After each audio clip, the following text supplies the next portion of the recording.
Haleluya, Shalom. Jumpa kembali dalam ibadah doa 10 malam saat ini, saudara. Baik, kita akan memulai ibadah renungan firman Tuhan semalam hari ini. Saya ambil dalam Yehezkiel 37 ayat 14. Bapak Ibu yang di rumah boleh buka sama-sama Alkitab kita dan baca bersama-sama dengan saya. 1, 2, 3. Yehezkiel 37 ayat 14. Demikian firman Tuhan. Aku akan memberikan rohku ke dalammu, sehingga kamu hidup kembali, dan aku akan membiarkan kamu tinggal di tanahmu, dan kamu akan mengetahui bahwa aku Tuhan yang mengatakannya dan membuatnya. Demikianlah firman Tuhan.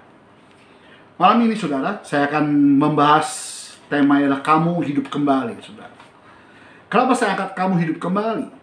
Berarti kalimat kata kembali, hidup kembali, berarti pernah hidup, namun mati, tapi sekarang hidup kembali, saudara. Ada proses yang terjadi, ada sebuah kejadian terjadi saat itu, saudara ya. Dari hidup, lalu dia nggak hidup, dan kembali hidup.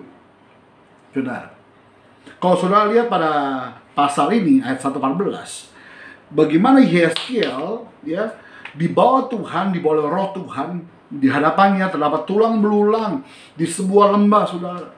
Dia melihat tulang belulang. Ketika Bapak Ibu lihat tulang belulang, artinya bahwa tulang tersebut pernah hidup ya, menjadi sebuah daging ya, seseorang, pribadi seseorang, lalu orang itu mati, lalu menjadi tulang, saudara. Kalau Bapak Ibu baca ayat berikutnya 14, dikatakan bahwa tulang itu diperintahkan Tuhan melalui Yehezkiel untuk berkumpul, untuk menyatu kembali urat-uratnya, saraf-sarafnya, otot-ototnya, Bapak Ibu, lalu ditumbuhi daging, lalu ditutupi oleh kulit, dan diberikan nafas oleh Tuhan melalui perkataan Tuhan melalui Yehezkiel, saudara.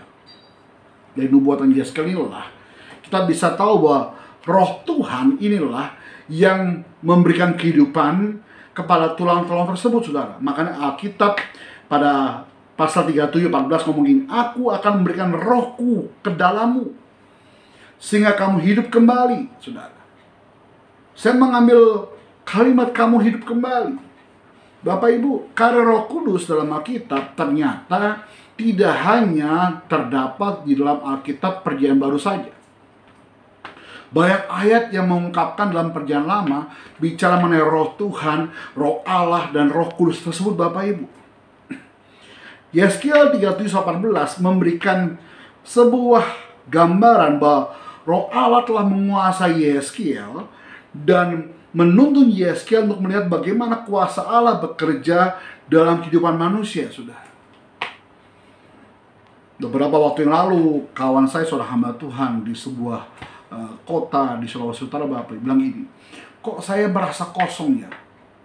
Dia merasa di suatu tempat yang sepi, saudara, pengen menyendiri. Sedangkan pekerjaannya begitu padat, pelayanan begitu padat, tetapi dia tidak merasakan ada kepuasan ataupun sedang merasakan kekeringan di dalam dirinya, saudara. Kalau saya bilang pada orang itu, fokusmu hanya kepada pelayanan secara fisik, tetapi pelayanan secara roh dalam dirimu tidak pernah kau cas, sehingga dia merasa kering, saudara. Seringkali kita butuhkan adalah bagaimana bukan hanya dagingmu dipuaskan, bukan hanya batinmu dipuaskan, tetapi terlebih fokus pada rohmu pun harus dipuaskan. Jangan sampai seolah-olah kau berada di tengah keramaian tapi kau merasa kesepian. Padahal kau hidup tapi kau merasa mati saat itu, saudara. Seringkali orang Kristen, bahkan pelayan Tuhan, mengalami stagnase di posisi seperti ini. Aduh Pak, saya rajin ibadah Pak, saya rajin penyembahan Pak, tetapi roh saya kering Pak. Jangan-jangan yang kau kerjakan, yang kau lakukan, fokusnya kepada memuaskan dirimu sendiri, tapi tidak pernah memuaskan rohmu melekat dengan Tuhan, saudara. Yehezkiel diperlihatkan dan mendapat pengajaran dari Tuhan bahwa kehidupannya sebagai hamba Tuhan akan dituntun dan disertai dengan kuasa Allah. Ia dapat melakukan hal-hal yang membawa damai sejahtera dalam kehidupannya dan sanggup mengubah situasi sulit menjadi lebih baik. Saya garis bawahi tadi bahwa Yehezkiel dan melakukan itu karena disertai dan dituntun Tuhan, sehingga membawa damai sejahtera. Selama pelayananmu dituntun Tuhan, selama ibadahmu, kerohanianmu dituntun Tuhan dan di bawah Tuhan, senantiasa ada damai sejahtera dalam dirimu hari ini, saudara. Di momen doa 10 malam ini, rendahkan hatimu di hadapan Tuhan. Buka hatimu sungguh-sungguh di hadapan Tuhan. Lihat introspeksi dalam diri. Jangan-jangan pelayananmu, kerohanianmu tidak melibatkan Tuhan di dalam doa-doamu, di dalam penyembahanmu, di dalam perenunganmu setiap hari, saudara. Ayo, saya dorong Bapak Ibu hari ini, malam hari ini, supaya lebih intim sama Tuhan di dalam momen doa 10 malam ini, saudara. Allah memberdayakan Yehezkiel dan memperlihatkan bahwa ia seorang nabi, namun ia tidak dapat membuat pernyataan atau mengambil tindakan berdasarkan hikmatnya sendiri, berdasarkan kekuatannya sendiri. Kekuatan Yehezkiel sepenuhnya berasal dari Allah. Jangan merasa bahwa dirimu hebat hari ini. Wah, gue bisa lakukan segala sesuatunya tanpa Tuhan. Kan aku pintar, aku kaya, aku punya segala-galanya. Aku pasti bisa kok. Dengar baik. Itu namanya kesombongan. Kau merasa hebat. Kau merasa dirimu bisa. Tapi suatu saat nanti, kau akan mengalami stagnasi. Di mana ternyata semua sia-sia, kesombonganmu semua sirna. Yang kau butuhkan hanya Tuhan sebagai sesuatu atau pribadi atau seseorang atau tokoh yang kau butuhkan dalam kehidupan kau sehari-hari, saudara. Kau butuhkan roh Tuhan itu sendiri yang memberikan kehidupan. Seperti ayat kita baca hari ini, memberikan rohku, kata Tuhan, ke dalammu. Roh inilah, roh Tuhan inilah, roh kudus inilah yang membuat kamu hidup kembali saat ini, saudara. Bangkitkan imanmu, mungkin imanmu hari ini sudah mati. Udahlah Pak, kan penyakit bisa sembuh kalau kita minum obat, Pak. Penyakit bisa sembuh kalau kita ke dokter, Pak. Penyakit bisa sembuh kalau kita datang kepada orang yang tepat, mungkin kepada tabib, saudara. Tapi yang bisa memberikan kesembuhan, kesehatan secara total hanya Yesus, Tuhan. Roh itu membangkitkan imanmu kembali. Roh Tuhan itu membangun dirimu kembali. Roh Tuhan itu memberikan kamu hikmat, sehingga kau percaya bahwa kuasa Tuhan yang mampu membuat segala sesuatu yang tidak mungkin itu menjadi mungkin, saudara. Sepenuhnya kekuatan Yehezkiel berasal dari Allah. Ketika roh Tuhan dalam dirimu, kau undang roh Tuhan, roh kudus dalam dirimu, kau menyadari bahwa sepenuhnya kekuatanmu berasal dari Tuhan saat ini, saudara. Aja kita baca di atas tadi, saudara. Menggambarkan bagaimana kuasa roh Tuhan yang dicurahkan atas Yehezkiel, memberikan kehidupan, bahkan menghidupkan kembali kepada tulang-tulang yang kering tadi, menghidupkan kembali kepada daging yang sudah mati tadi, memberikan kehidupan kembali kepada cuma tubuh yang tanpa roh tadi. Ketika ada roh Tuhan dihembuskan nafas itu, maka tubuh tersebut menjadi hidup kembali, seperti deretan tentara yang berderap begitu banyak. Iya, ada kekuatan baru pasukan tersebut, saudara. Roh Tuhan bukan hanya membangkitkan tubuh yang sudah mati, tapi roh Tuhan juga membangkitkan rohanimu yang sudah mati hari ini. Mari undang Roh Kudus malam ini. Mari undang kuasa Tuhan. Mari undang kehadiran Tuhan dalam hatimu. Buka hatimu, buka pikiranmu, saudara. Minta roh Tuhan terus mengurapi kau dan aku malam ini. Beberapa tahun yang lalu, saya menyaksikan sebuah film ya di bioskop. Namanya film tersebut Dylan 1991 sudah. Seorang Dylan yang anak SMA ini pakai jaket jeans ya, bawa motor Honda-nya saat itu saudara ya. Dia mengantar jemput seorang gadis yang sangat dia gandungi, yang sangat dia sayangi, namanya Milea saudara. Sampai suatu waktu Dylan ini nelfon kepada Milea di suatu sore atau malam itu Bapak Ibu ya. Dia memakai telepon koin. Mungkin Bapak Ibu pernah ngalamin ada telepon koin, lalu naik tingkat menjadi telepon kartu, lalu ada muncul wartel saudara ya, sampai muncul HP, handphone dan sebagainya, sampai hari ada Android dan iPhone Bapak Ibu ya. Tapi saat itu si Dylan itu telepon kepada wanita tersebut dengan telepon koin. Dia bilang gini sama Mileanya, rindu itu berat, kamu takkan kuat, biar aku saja.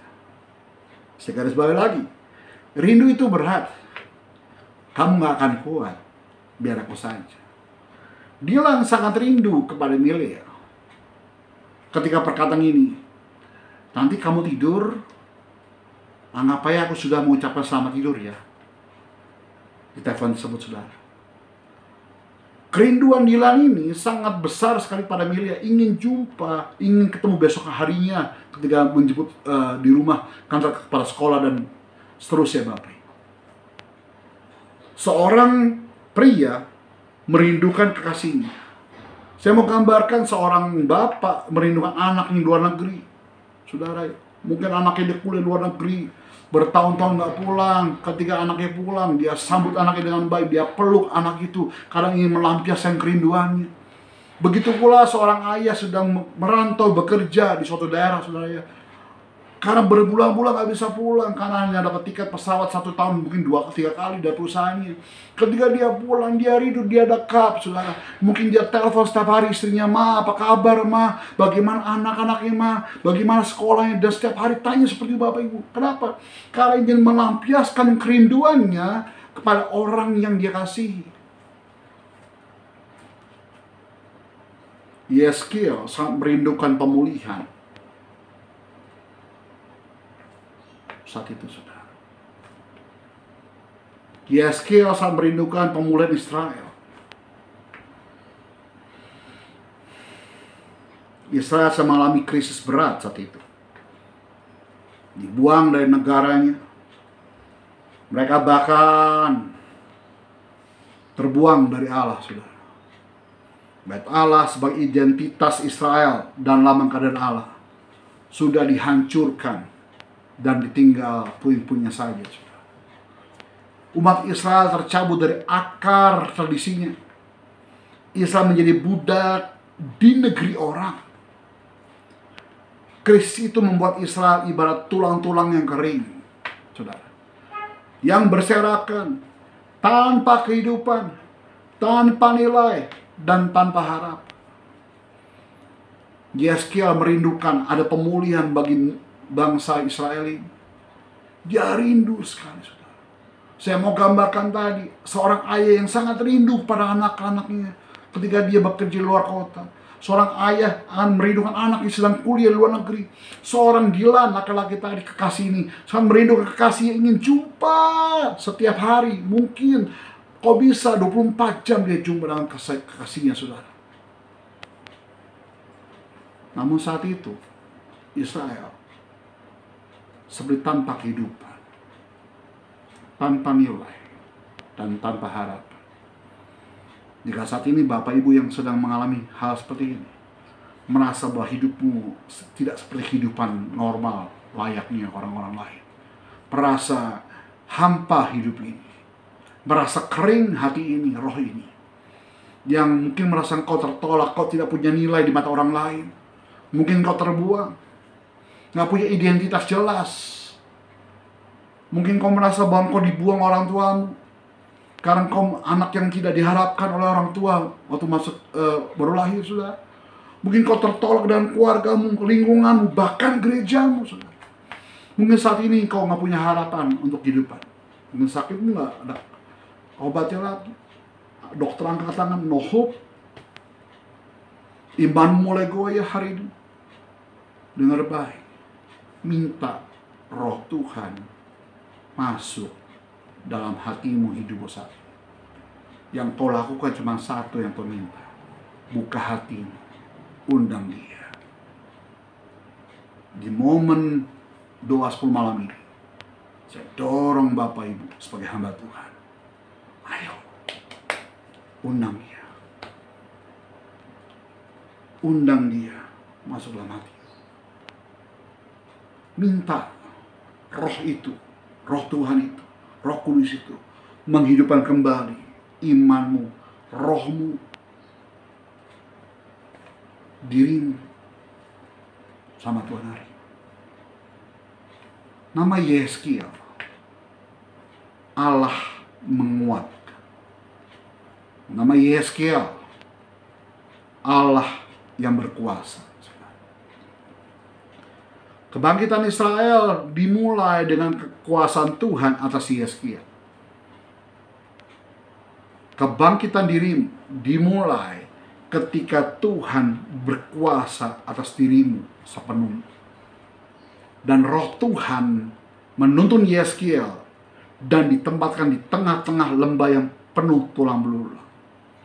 Roh Tuhan akan menuntunmu keluar dari setiap masalah, menemukan tempat di mana akan mengalami proses besar sama Tuhan. Bagaimana Tuhan perintahkan Yeskiel untuk bicara bernubuat pada tulang-tulang. Dan tulang-tulang itu mulai menyatu. Mulai otot-otot tadi menyambung menjadi satu. Mulai saraf-saraf terbentuk, saudara. Mulai muncul daging, tumbuh daging. Dan daging tersebut mulai ditutupi oleh kulit, saudara. Ada proses. Nikmati proses Tuhan hari ini. Ketika kau minta Roh Kudus masuk dalam hatimu, dia akan proses dirimu, akan menyatukan setiap puing-puing yang hancur dalam dirimu yang terbuang tadi, untuk menyatu kembali. Setelah menyatu kembali, Roh Tuhan dicurahkan atasmu. Roh Tuhan turun dalam dirimu dan mulai membangun dirimu kembali hari ini, saudara. Pertanyaan saya, seperti pertanyaan Tuhan kepada Yeskiel dalam Yeskiel 37:3. Firman Tuhan berkata demikian, Bapak Ibu. Lalu ia berfirman kepadaku, hai anak manusia, dapatkah tulang-tulang ini dihidupkan kembali? Aku menjawab, ya Tuhan Allah, Engkaulah yang mengetahui. Kau pertanyaan ini saya tanyakan ke Bapak Ibu malam ini. Pak, Bu, dapatkah penyakitmu sembuh malam ini? Pak, Bu, dapatkah masalah rumah tanggamu selesai hari ini? Bapak, Ibu, dapatkah keluargamu dipulihkan Tuhan malam hari ini? Pak, Bu, dapatkah anak-anakmu yang mungkin menjadi berandalan dipulihkan Tuhan malam hari ini? Hai anak-anak muda, dapatkah hidupmu dipulihkan Tuhan hari ini? Hai wanita-wanita, dapatkah dirimu yang mungkin merasa aku cici dengan diriku sendiri, aku jual badanku selama ini, ketika malam ini Tuhan tanya, dapatkah engkau dipulihkan Tuhan hari ini? Hai teman-teman anak muda yang pakai narkoba, yang hidupan free sex, yang begajulan, Tuhan mau tanya sama dirimu malam ini, dapatkah Tuhan pulihkan hidupmu hari ini? Yeskiel bilang, ya Tuhan Allah, Engkaulah yang mengetahui. Dia menjawab, yes Tuhan. Inilah perkataan iman yang Tuhan tunggu-tunggu dalam dirimu hari ini. Apa jawabanmu? Yes, aku pasti bisa pulih Tuhan. Ya Tuhan, keluarga aku pasti bisa pulih Tuhan. Ya Tuhan, penyakitku pasti bisa pulih Tuhan.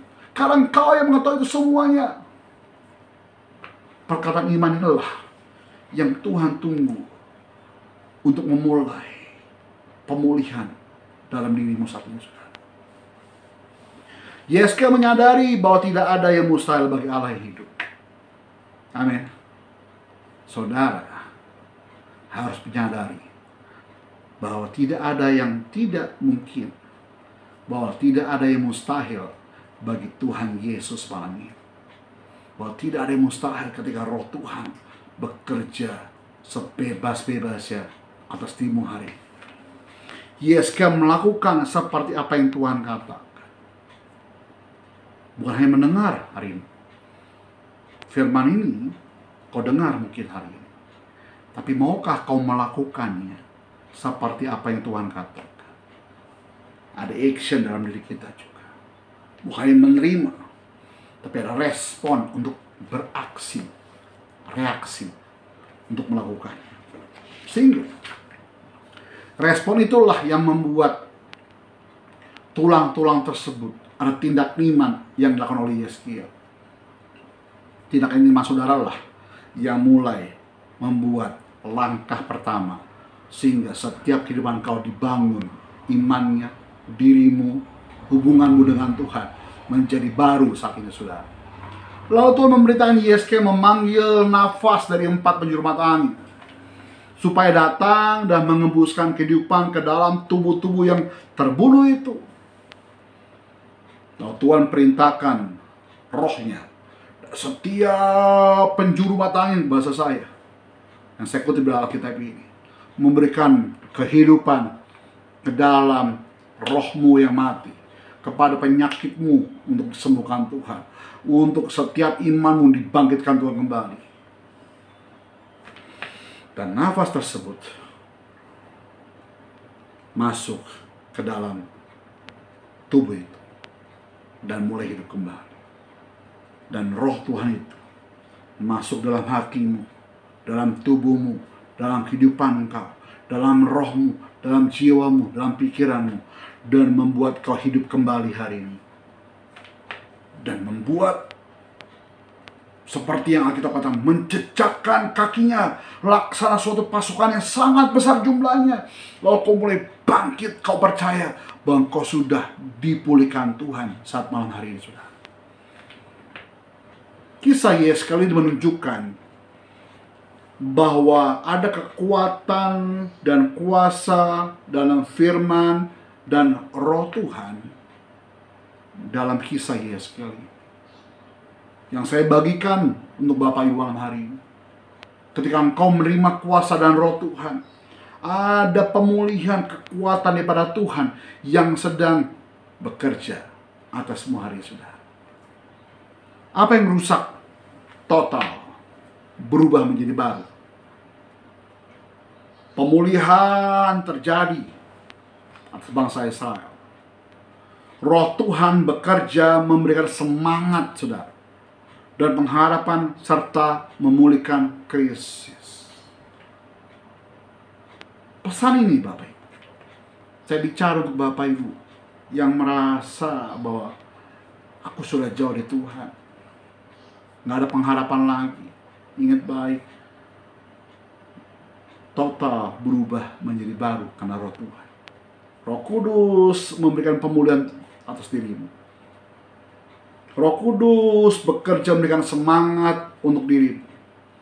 Roh Kudus terus berikan pengharapan, bahkan memulihkan keadaan krisis keuanganmu, dalam keadaan kritis keluargamu. Mungkin kau hari ini merasa bahwa hidupmu seperti di ujung tombak, di ujung tanduk. Cuma satu jawaban, kamu butuh Tuhan.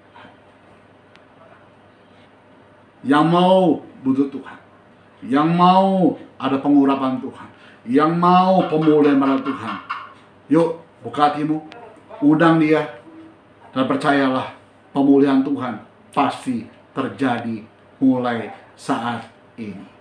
Tutup Alkitab kita, datang sama Tuhan, kita berdoa saat ini saudara. Bapak, terima kasih di malam ini ya Tuhan Yesus, kami diingatkan Tuhan kembali bahwa kami butuh Tuhan. Masalah kami memang ada Tuhan, penyakit kami memang ada Tuhan, keuangan kami mungkin sedang carut marut Tuhan, mungkin keluarga kami sedang bermasalah Tuhan. Yang kami butuhkan, kami undang pribadi-Mu Roh Kudus. Kami minta Roh Kudus hadir dalam hati kami. Kami buka hati kami. Kami mengundang Kau masuk dalam hati kami Tuhan, dalam pikiran kami, sehingga Kau boleh bekerja sebebas-bebasnya Tuhan, membangun iman kami kembali. Kami meresponi Tuhan setiap firman-Mu. Kami meresponi Tuhan ada keadaan Tuhan dalam kehidupan kami. Kami melakukan tepat seperti yang Tuhan mau. Yang kami tahu, pemulihan terjadi, yang rusak total, Tuhan bangun kembali menjadi baru. Yang ada krisis masalah, Tuhan pulihkan hari ini. Aku berdoa Tuhan, yang sakit Tuhan sembuhkan, yang terikat Tuhan lepaskan, yang ada jalan Tuhan berikan jalan keluar Tuhan. Sebab roh itu yang menuntun kami melihat kemenangan demi kemenangan bersama dengan Tuhan. Ajar kami ya Tuhan, memaknai 10 malam ini menjelang hari Pentakosta. Saya percaya ketika roh Tuhan kami rindukan Tuhan Yesus, kami tinggal dalam Tuhan dan Tuhan tinggal dalam kami. Pimpin kami Roh Kudus. Ingatkan kami jika kami salah, tegur kami Tuhan. Tapi kami mohon, tuntun kami. Dan jangan pernah undur daripada kami satu detik pun Tuhan. Karena tanpa Tuhan, kami tidak bisa buat apa-apa. Terima kasih Tuhan Yesus. Kami berdoa, biarkan kami lebih kuat lagi iman kami. Kami bangun iman kami bersama dengan Tuhan. Berlandaskan firman-Mu dan kehidupan kami. Demi nama Yesus Tuhan, sama-sama kita katakan, amin. Sampai jumpa dalam ibadah berikutnya. Tetap semangat, tetap optimis, tetap beriman, tetap undang kuasa Tuhan dalam kehidupan kau. Lihat baik, pemulihan Tuhan pasti terjadi bersama kita. Shalom, Tuhan Yesus berkati semuanya. Haleluya.